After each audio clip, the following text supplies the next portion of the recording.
teachers, parents, guests and friends.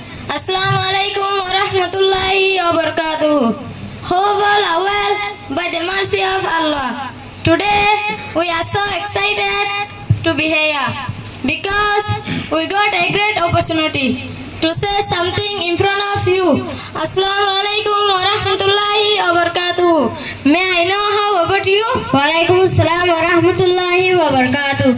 For you, Alhamdulillah, I am prayed well by the mercy of Almighty Allah. And you? Alhamdulillah, I'm so.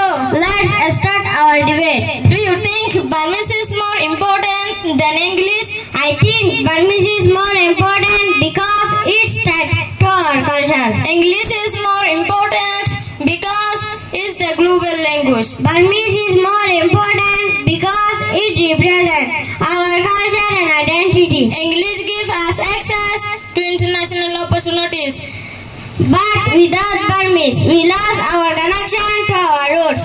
Most advanced knowledge is available in English. True, but Burmese help us to understand our own history and traditions. English is essential for success in a globalized world.